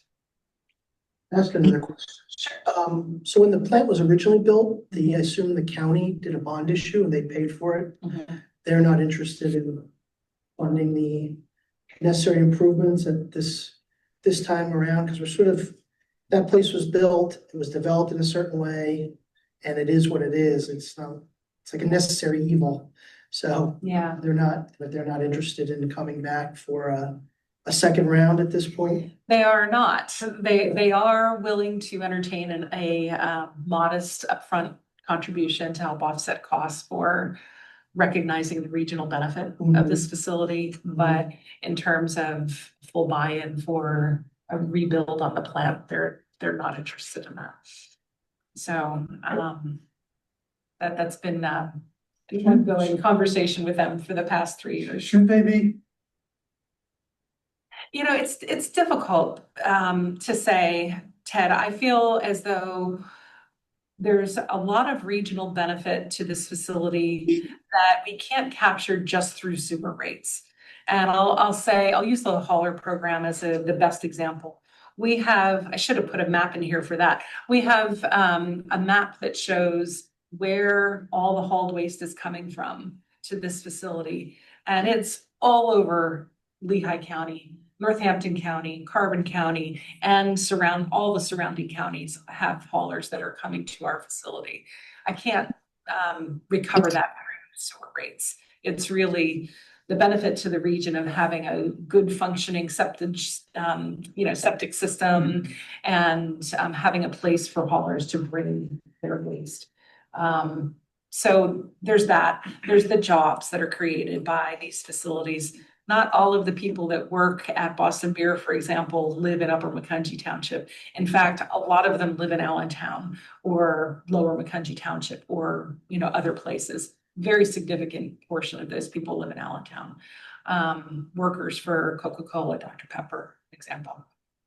And then having the manufacturers located here has created kind of ancillary industrial or commercial business base, like your logistics and your cold storage and, all of those other types of businesses that support these facilities. So yeah, I guess my answer is that You yeah. just made the perfect pitch. Yeah. When the county hears this, do they just kind of nod off or? I mean, They just don't have an appetite to entertain reinvesting in this facility. They gave it to us for $1, and I think they think that it's wastewater and we should come up with a way to pay for it. So it's been very, very difficult to get them beyond the modest upfront contribution they're willing to talk about. and who is they? They has been, some members of the Board of Commissioners, the county executive, the current administrative staff, which of course is all changing in January. So we're having this conversation now with the current administration, current board, and in January, we'll have to have that conversation again with new people. Have you talked to LVEDC about it all in terms of the economic benefit and, potential for additional job creation with having, additional capacity there? And it was obviously very successful from what was done, back in the sixties to build it, a real good field of dreams. If you build it, they will come, and they did, because Lehigh County is the largest beverage producing county in the state. So it has been successful, but is that something that we're going to need to continue, or would it be sensible to have, less capacity and less cost? Yeah, so the LVEDC has been at the table through this whole conversation. In fact, LVEDC was instrumental in getting the county to the table to talk about what they're willing to talk about in terms of upfront contribution. But the LVEDC in particular does not have access to any particular pipeline of funding. The funding sources that they tend to tap into are really geared more toward new development. So incentives for a new industry locating here, they can help with that. But financial support for the actual infrastructure that's needed to serve, there is no particular pot of funding available for that. The Lehigh Valley Planning Commission has also been extremely helpful. They did an economic impact analysis for us to help us talk about the regional benefit and provide some facts and figures on that as well. But at the end of the day, it's a lot of money and no one wants to pay for it. So we're trying to get to a point where we have at least some partnership with the municipalities so that we can get comfortable that we have an avenue to pay for these costs. Can you just elaborate a little bit on the tapping fee? Because you mentioned the dollar sale in your memo. Yeah. So that obviously hurts the tapping fee calculation. Right. If LCA was to borrow money, would that then allow the tapping fee to be higher? Would that help LCA, or does it help Upper Macungie, or does it help at all? So the tapping fee is a challenging legislation. The restrictions on tapping fees, if it's a contributed asset, which this is, we can't charge a tapping fee for it. If we borrow money for a project, repair or replace something, we have to deduct the borrowed amount from the tapping fee calculation. The one caveat, which I think will apply here, we have to talk with our rate consultant on this, is that a project, even if we borrow for it, a project that creates new capacity, that can be included in the tapping fee. So it's really a question of whether, even though this is repair and refurbishment of existing facilities, it's creating new capacity for future growth. Can we include a portion of that cost into the tapping fee? We think that there's some argument to say that yes, that can happen. But that would only come through the door if someone needed additional capacity. Right, if Dr. Pepper were to grow or someone else locating within that drainage basin, yeah. So we talked about O&M, we talked about debt service. A hauler revenue piece, I think, is fairly straightforward. We're showing the current hauler revenues just escalated by a modest 2% per year. We really need to take a closer look at that to see if we can optimize that program. And then we're adding in another line for Boston Beer sludge. We know that after Boston Beer goes to on-site pretreatment, they will generate some solids that they would like to dispose of at our facility. We have a placeholder number in there for what that revenue stream might look like. So the hauler revenue program, or the hauler program, is an offset to the expenses.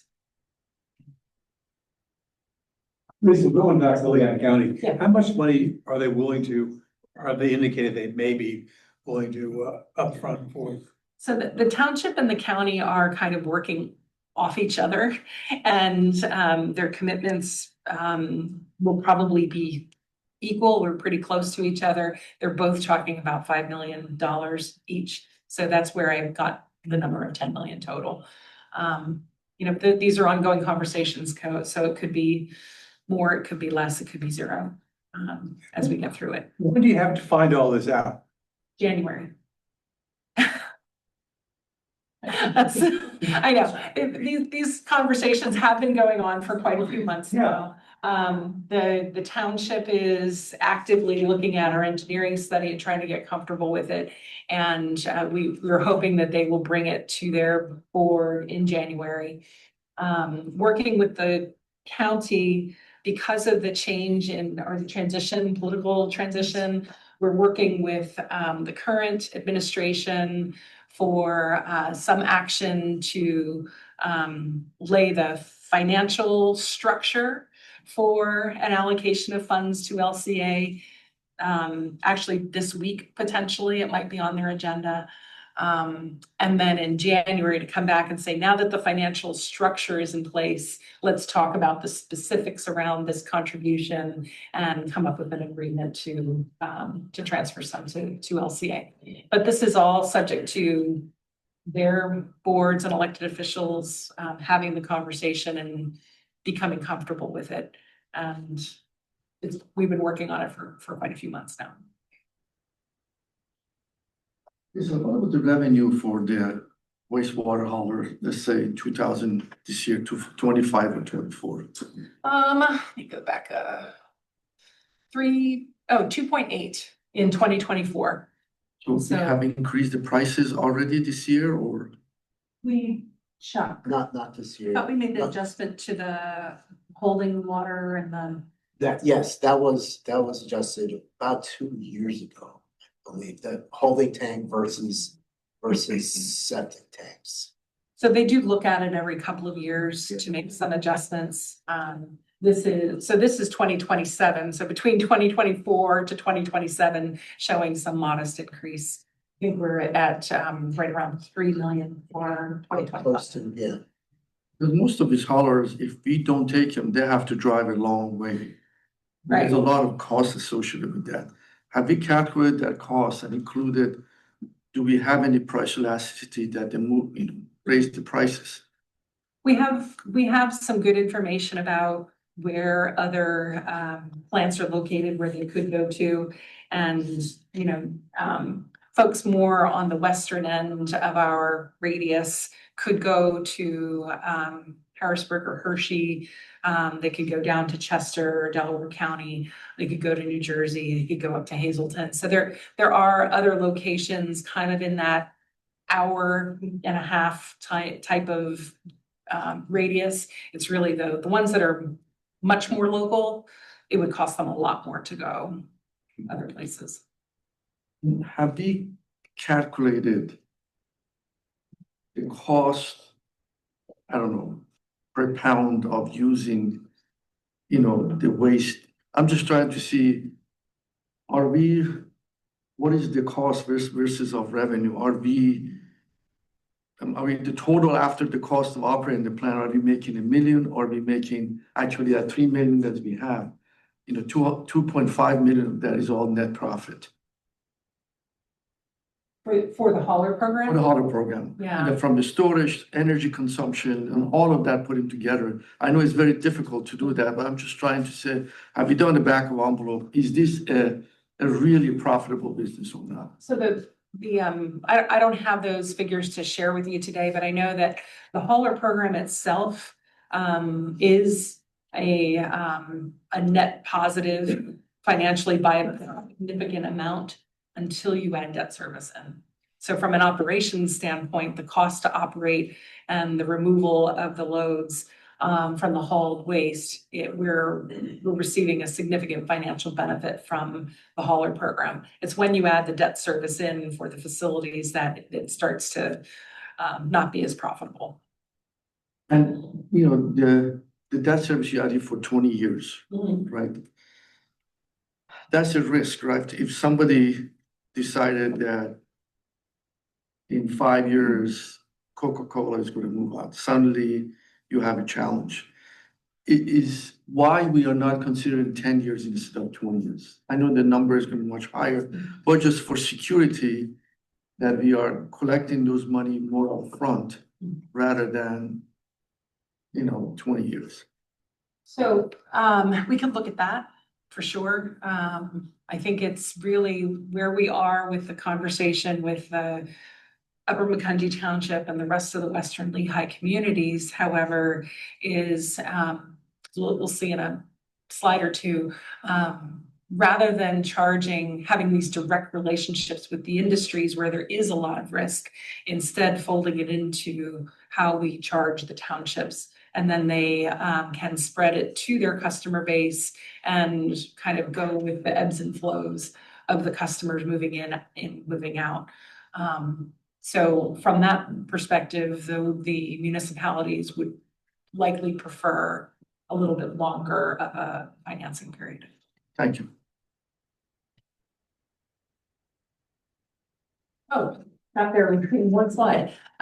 So I wanted to show this one because I think it tells a story, kind of the bottom line.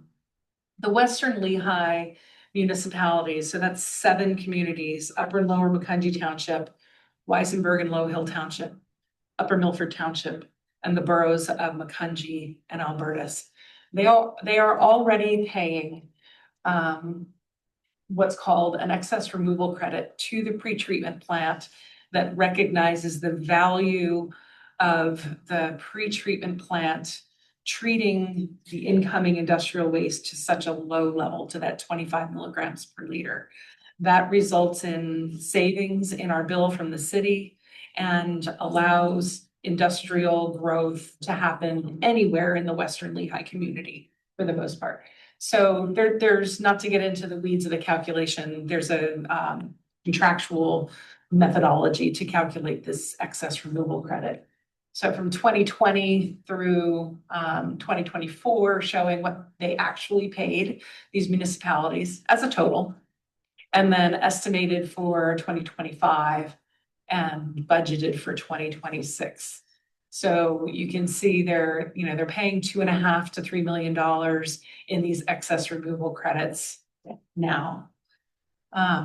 Looking at it as a kind of a different way, if we take from all the prior slides, we just looked at the annual costs for O&M and debt service, add them together, and then offset by the hauler program revenues, we get the remaining amount that somehow we need to cover in terms of a revenue requirement to break even. And in the early years, it's modestly higher than what the Western Lehigh communities are paying now. And then we have these big jumps in some of the future years as the debt service jumps up to complete those projects. So this is kind of the key calculation or number that we're talking with the municipalities about now, to say we're going to do something different with cost sharing. This is the number that we're talking about cost sharing. And how do we do that? Are there project cost reductions that we can gain by kind of adjusting components of the recommended approach? What happens if the $10 million in upfront contribution doesn't happen? Change again. Are there different approaches for cost sharing for the O&M versus the debt service piece? That's an open conversation. And do we need new agreements with the communities to do this? That could be quite challenging to achieve. And then, of course, the surcharge impact for the 3 remaining large industries. Have to get a handle on that. Right now, it's actually in Upper Macungie Township's hands to look at that, because we're not the surcharging entity. It's the township is the surcharging entity. So they're looking at variations of this as well to see how they could recover it through their surcharge rates.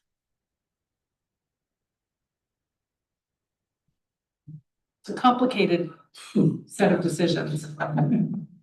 Yeah, and I know you guys have been, certainly, as I wouldn't expect anything less, have been working hard and having these conversations. It's just not, the changeover of administration for the county executive, and it's just not great timing all around. I mean, it's really concerning to me, as I'm sure as it is to others, about kind of where this puts us, but also just the so many nuances and unanswered questions here. I mean, I think especially with just reading today that, the new county executive is proposing, I think, $100 million, program around new housing in the county. And so, I'm just thinking about how the infrastructure takes on that load. And so it's not an easy question, I think, we're having to talk about here and kind of the next steps. So it's not really an answer or question posed. I'm just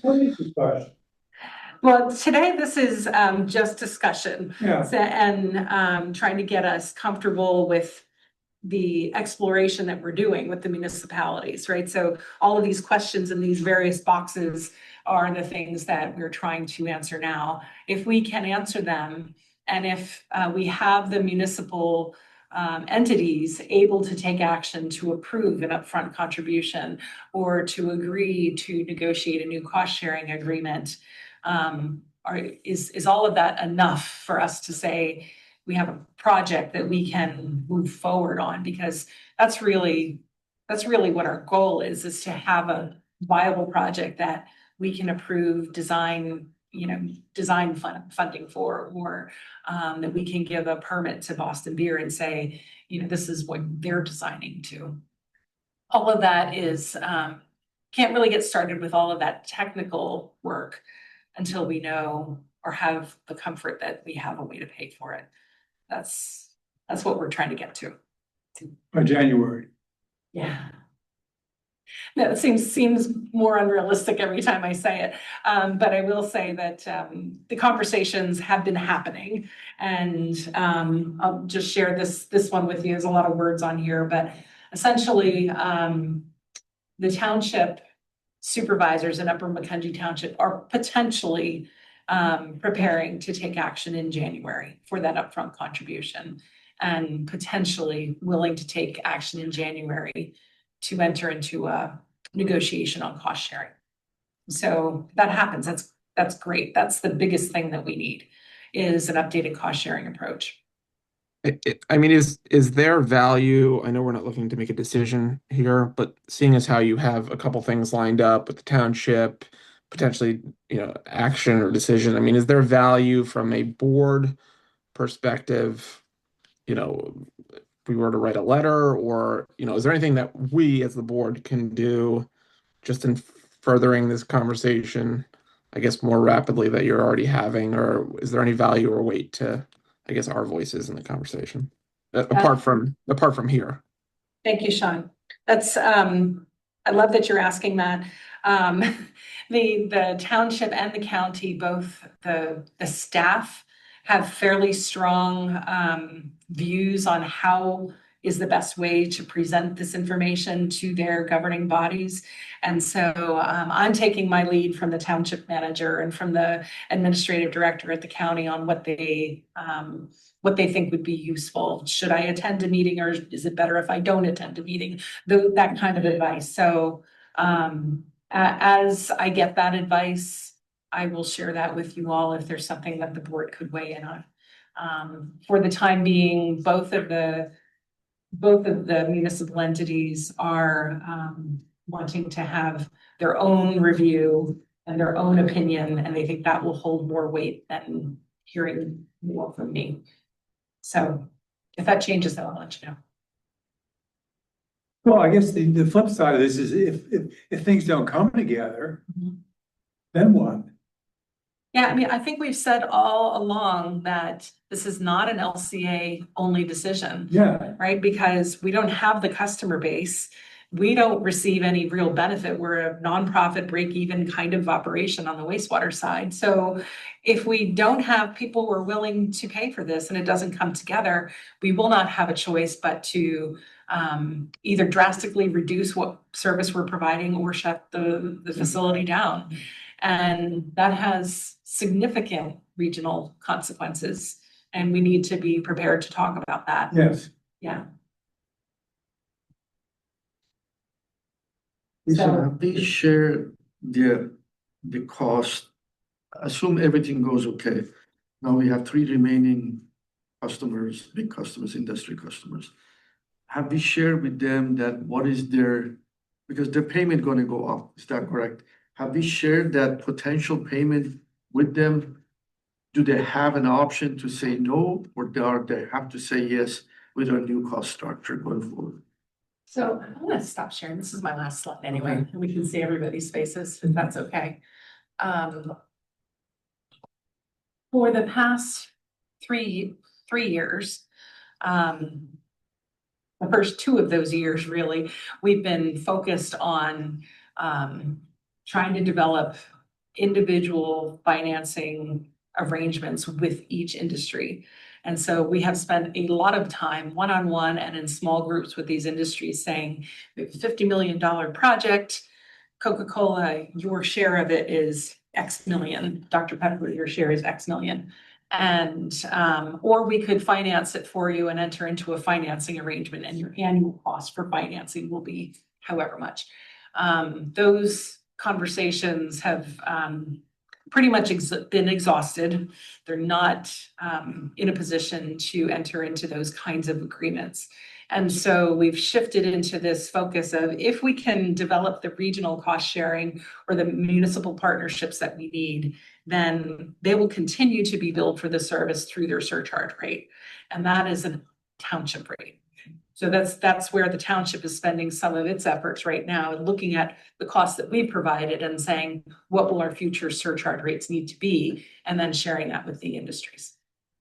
The industries can't really say no unless they were to come back and have a conversation with Andrew about doing their own on-site pretreatment. And that's not a decision any of them have really expressed a lot of interest in.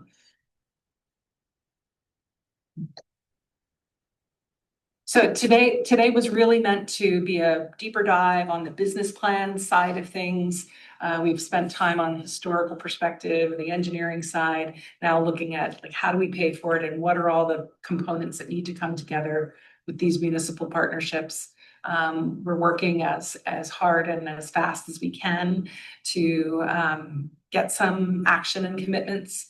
And I think that if things come together, for example, in January with action from the township on an upfront contribution, I think it would be beneficial for this board to be prepared to take some kind of complementary action to accept the contribution and enter into an agreement with them, even if it's just an agreement to negotiate.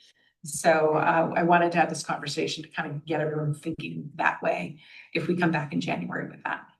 When does the change of leadership in Lehigh County occurs? January 5th, thank you, Taylor. Is that gonna have any effect? That now the new management, they have to go through the whole process again?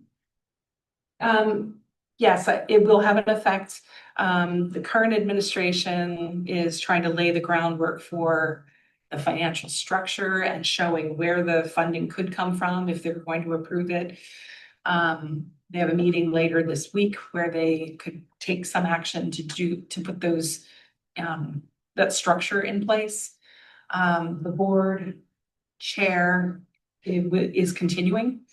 So the commissioners board, the chair of the Board of Commissioners is continuing, and we know that he's very informed, and so there'll be some continuity, but we have some groundwork to lay with the new administration. Any question for Lisa?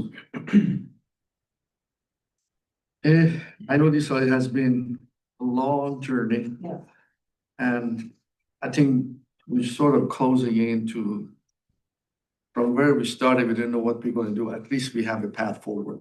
Yes. And, there are some critical decision point from township and from the county. So we hope the best. I think that if we go the path that you have presented today, obviously would be the best, because the township would be the customers would be dealing directly with township. Our hands are gonna be off, and we don't have to worry about all the financing they're gonna be into. That reduce the complexity of the work that we have to do.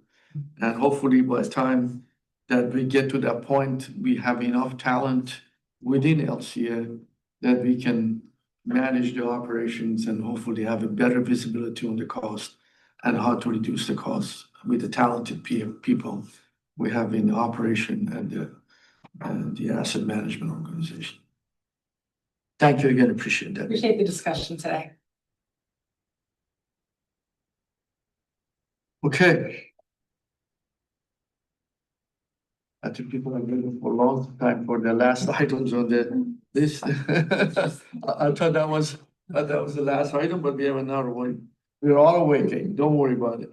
The Allentown Division, Klein Island wastewater treatment plastic media trickling filter rehab is a change order, is a white pages, a digital board package 98 to 106. Okay, Amy is going to present this one, Amy Rohrbach. This is a change order to remove from some steel framework from the one tank that we're working on right now, plastic media treatment filter number 4, and recoat it. This was unforeseen during design that it was badly corroded, and Amy's going to explain. I think you have some I pictures. do, I have pictures. I have comments to make. I have to be out of here. I don't know if you need me or not. This one, yes, you're number 5. Okay, well, I have to be out of here in like 10, 15 minutes. I will not take that long. Okay. So as you probably recall, back on September 8th, I had requested construction authorization to rehab plastic media trickling filter number 4. And we entered into a construction contract with Allen Myers. So Allen Myers completed the demolition, which was the removal of the old media and the FRP panel walls that surround the filter. And Liesl, if you want to go through. So this is some pictures from the demolition.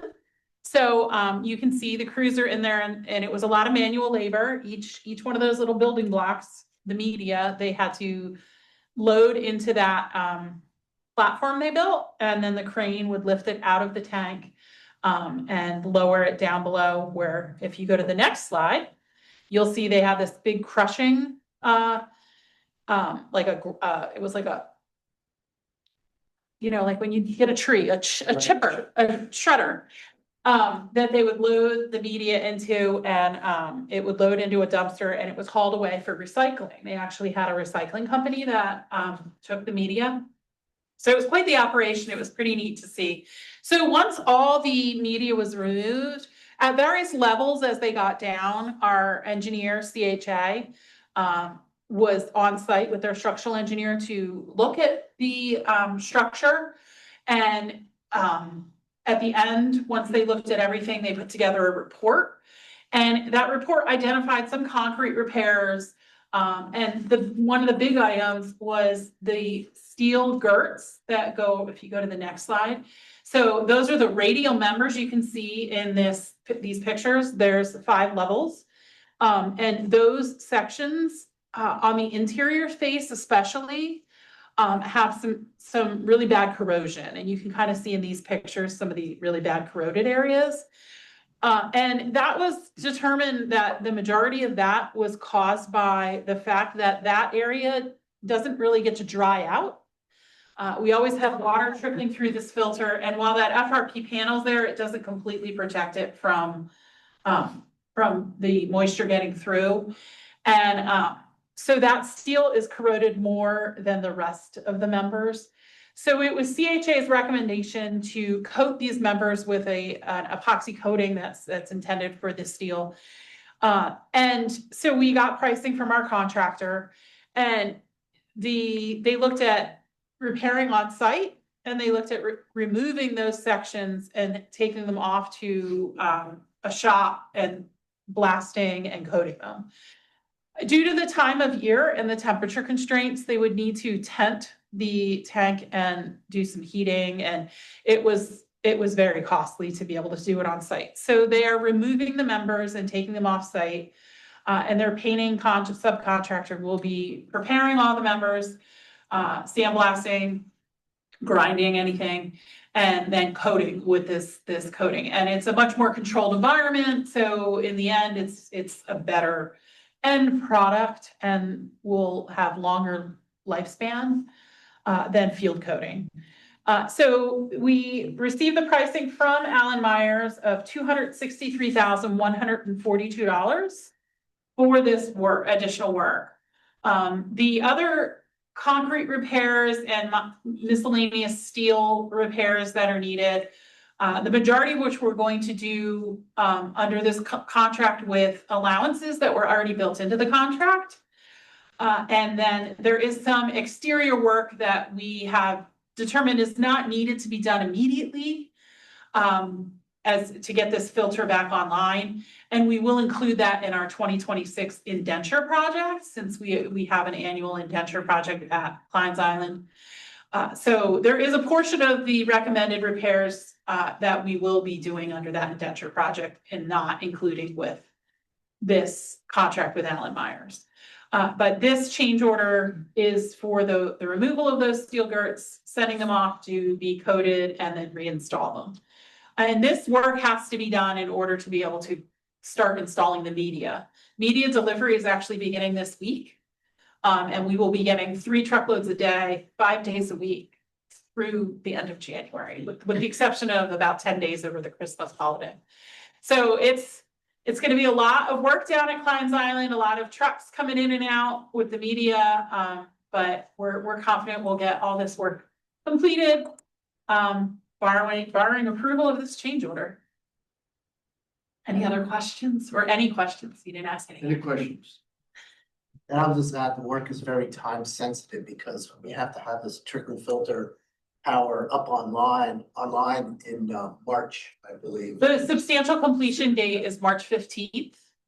And we may slip a couple weeks as a result of this work, but we will get it online by the end of March. No, shouldn't be a problem.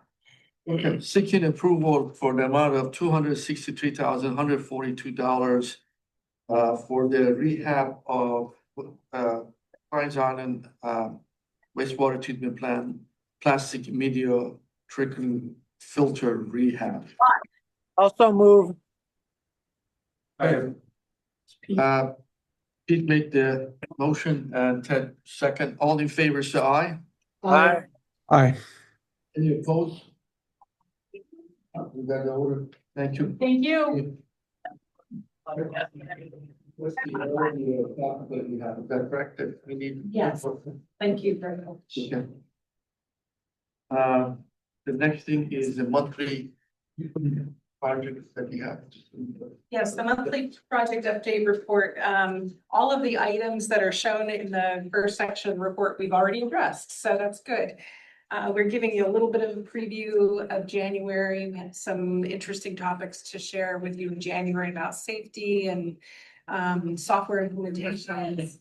And then it's a couple projects that are shown in project closeout. The lease bondholder consent was achieved. We'll remove that next time. Meter station 1 and 2 project upgrade, that's in project closeout. So that is another good completed project. See them report. Thank you, appreciate that. Now moving on, I think the next item is the staff comments. I have 3 brief comments. I promise they're brief. Number 1, just in case you're reading the news and watching what's going on in our service area, there's been a lot of discussion about some large developments. I just wanted to inform the board that LCA is engaged in all of those conversations, trying to understand water requirements and wastewater requirements. As we learn more, we can share that with the board, but as of right now, we have no specific details to share on that one. The other item I wanted to share, we don't usually get too much into specific employee topics in open session, but in December, we actually have 4 major retirements occurring and wanted to acknowledge Wanda Patino, Tammy Mazza, Tom Williams, and Linda Everhart, who happens to be on the call.